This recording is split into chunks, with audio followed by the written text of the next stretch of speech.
Eu fiz várias vezes, comentei que momento de inércia a gente calcula do mesmo jeito que os outros momentos, só que com distância ao quadrado.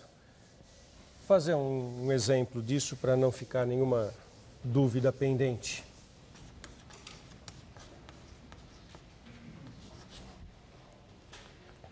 Então, eu tenho uma região que ela é descrita assim, limitada por duas curvas, a região do plano. Dou uma densidade, no caso a densidade é constante. E eu quero saber o momento de inércia em relação à origem e o momento de inércia em relação ao eixo x. O que é momento de inércia? O momento de inércia é a integral da densidade vezes a distância ao quadrado, distância daquilo que você quer calcular. Então, o I0 é o momento em relação à origem. O I0 é a integral dupla na região da função distância ao quadrado. Como é que é a distância ao quadrado de um... Pega um ponto xy, qual que é a distância dele ao quadrado? x2 mais y2, em relação à origem. Vezes a densidade,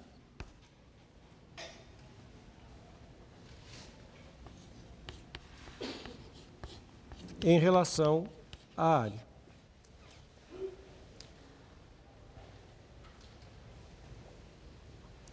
O que é o momento de inércia em relação ao eixo x? Esse momento que eu estou calculando é o momento de inércia em relação à origem. Inércia em relação ao eixo x vai pegar a distância até o eixo x e elevar ao quadrado. Como é que se mede a distância de um ponto até o eixo x? Pega um ponto xy. Qual é a distância dele até o eixo x? É o y. Se ele tiver um y negativo, é o módulo de y. É a raiz quadrada do y2 ao quadrado. Então, é o y ao quadrado. A distância é módulo de y e no momento de inércia você põe y ao quadrado. Então, esse é um exercício básico também. Tem que entender a geometria desse desenho. É parecido com o que a gente fez no começo da aula. y2 igual a x. É uma parábola.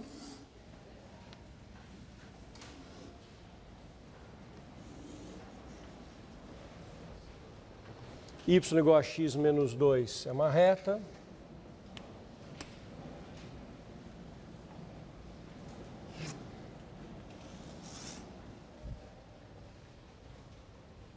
E o resto é muito parecido com o que a gente já fez. Eu preciso resolver o sistema y igual a x menos 2, y2 igual a x. Isso me permite escrever y igual a y2 menos 2, ou y quadrado menos y menos 2 igual a 0.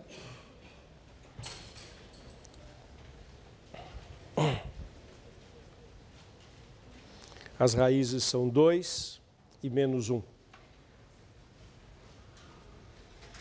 Então, y igual a menos 1 e y igual a 2.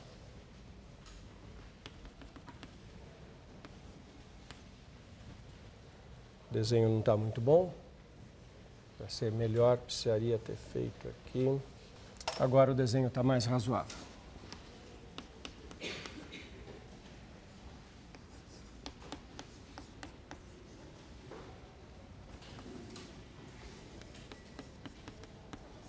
Oi.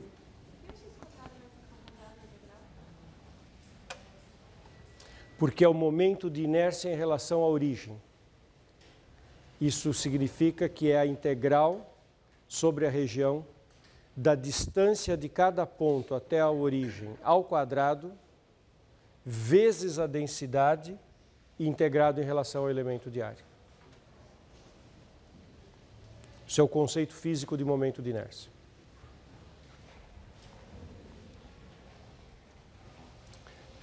Então, vê se vocês concordam que a gente tem que fazer a seguinte integral. Integral de menos 1 a 2 dy. Todo mundo enxergou que esta é a melhor ordem de integração? Melhor fazer o y em extremos fixos, porque daí o x, dado o y genérico, o x vai variar sempre de uma maneira única entre parábola e reta?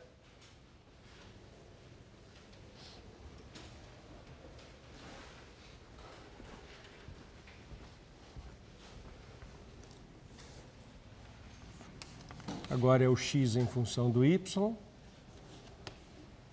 y2. Vamos lá, o que eu escrevo aqui em cima, turma? Y mais 2.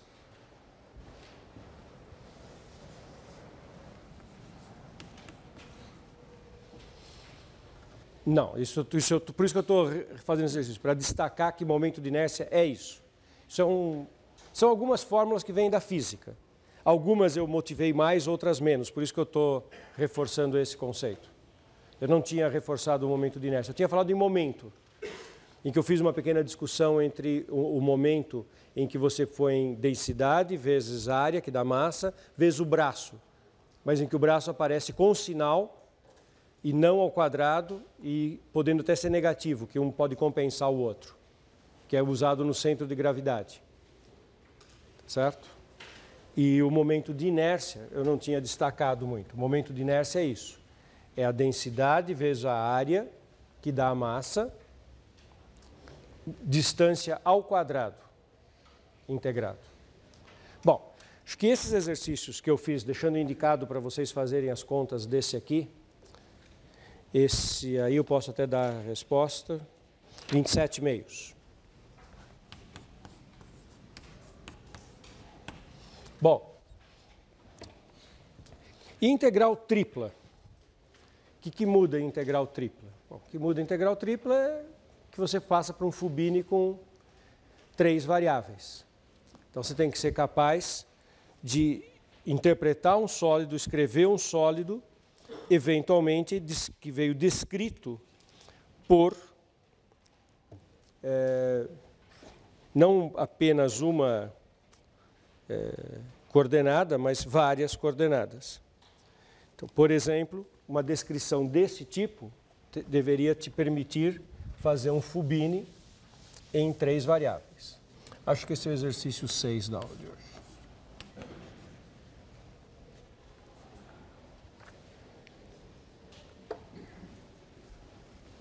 Uma região como essa, ela vem descrita em várias palavras assim.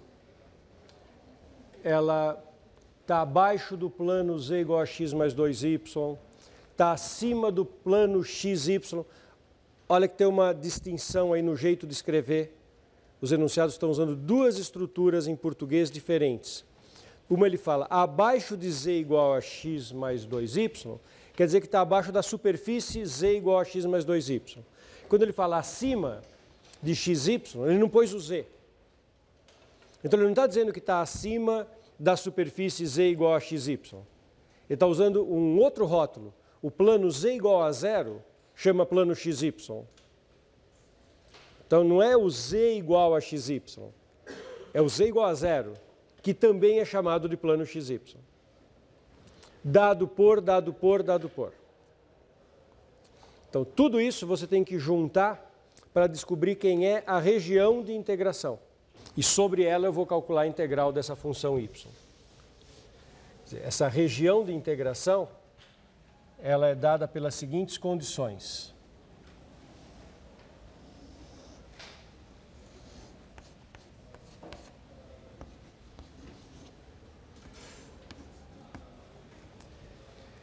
Y igual a x2,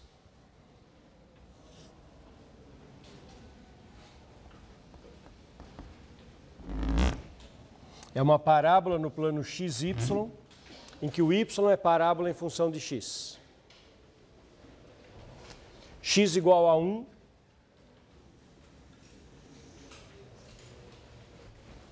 y igual a 0,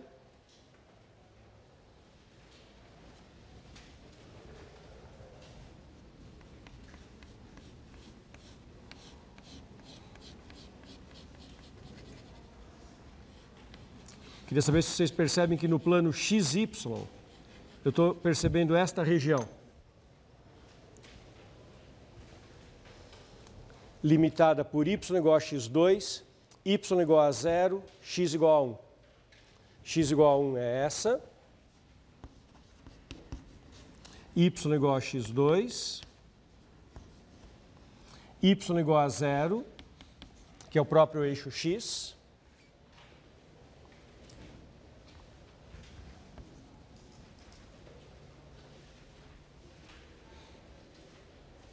Mas é um sólido, não é tridimensional. É uma integral tripla, dx, dy, dz. De novo, não tem que ser nessa ordem. A ordem nós vamos ver depois. E é da função y.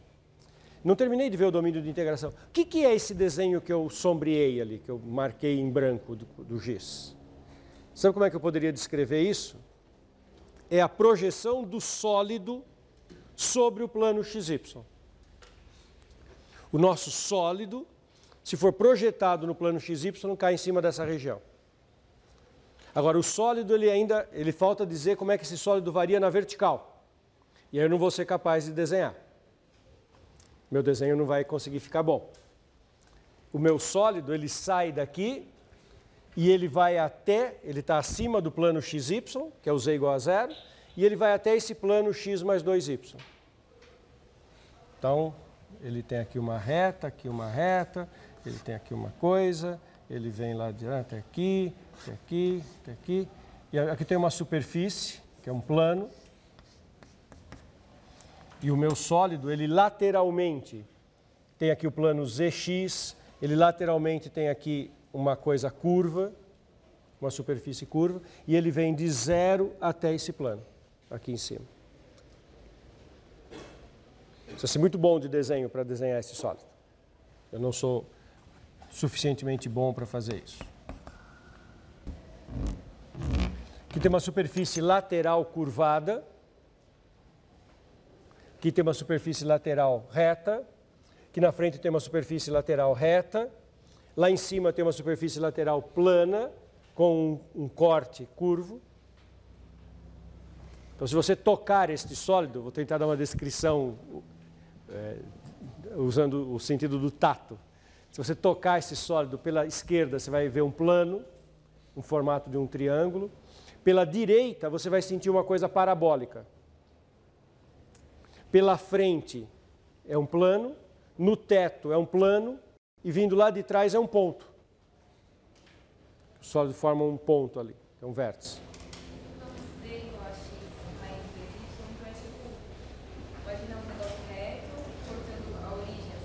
Isso é um plano, portanto você usou bem a palavra reto, só que tem um detalhe para ser acrescentado. É como se você tivesse só um pedaço desse plano. Desse lado ele tem uma reta e desse lado ele tem uma parábola. Ele está subindo assim, né? Ele está subindo torto em cima da parábola. Isso, isso. Faz conta que isso aqui é uma parábola. Tá? Então, o meu sólido, ele vem vindo lá do 0, ele é plano, a tampa de cima é plana, como você disse, ela é um plano que bate lá na origem, só que por aqui ele tem um corte que é reto, e aqui ele tem um corte que é uma parábola. Na verdade, a parábola devia estar para dentro, né? A parábola devia estar com a concavidade ao contrário. Então, ele é um pedaço de plano que tem um lado, aqui para numa parábola e aqui para numa reta. Tudo isso, é importantíssimo dizer, eu não estou calculando o volume desse sólido. Se eu quisesse calcular o volume deste sólido, eu iria fazer a integral tripla, seria um jeito de calcular o volume do sólido, a integral tripla em dxy da função 1. Aí eu calcularia o volume. Não é isso que eu estou calculando. Eu estou calculando algo que é mais interpretado como uma massa de uma distribuição de densidade em que o valor da densidade é dado pela ordenada y. Isso que nós discutimos do sólido, você já se sente seguro para escrever os extremos de integração? Então eu preciso de um para variar em extremos fixos, que vai ser o último que eu vou integrar. Quem que eu ponho como extremos fixos? Qual a escolha que vocês fariam? X. Eu acho x perfeito. Poderia fazer com y também, mas x está ótimo. E qual é o extremo do x? De quanto a quanto? 0 a 1. Menor valor, maior valor. Agora uma segunda variável. y. Pode ser extremo fixo? Eventualmente pode.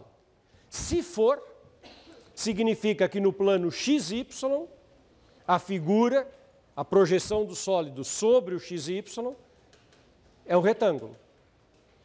Então, se eu puser os dois extremos fixos, em princípio possível, e é o caso quando a projeção do sólido sobre o xy for um retângulo.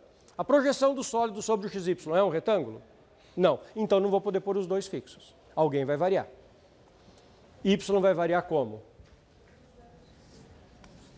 Dado um x genérico, eu sempre uso essa expressão, dado um genérico, vê o outro. Olha só, dado um x genérico, a variação do y na direção que lhe é natural, que é a direção y. Vai de quanto a quanto? De 0 a x².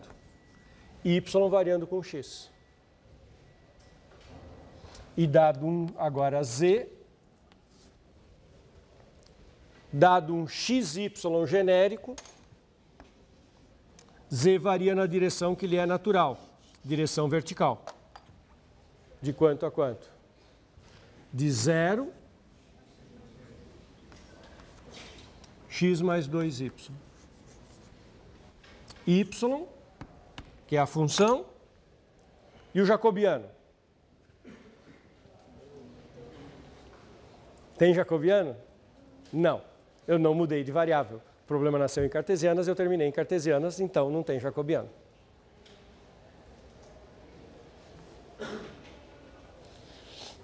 Isso é fundamental que vocês entendam. Isso aqui é o quê? É o teorema de Fubini em 3 variáveis. Vocês precisam dominar bem isso. Certo? O que eu vou fazer de revisão na próxima aula? Recordar esféricas e cilíndricas, que são os dois sistemas de mudanças de coordenadas naturais no espaço, sendo que você pode de vez em quando ter que fazer aquilo que a gente fez naquele outro exemplo, fazer uma mudança pontual. E alguma coisa de curvas, que é a matéria que a gente viu até agora. Essas 2 aulas vão ser para revisão. Certo? Legal.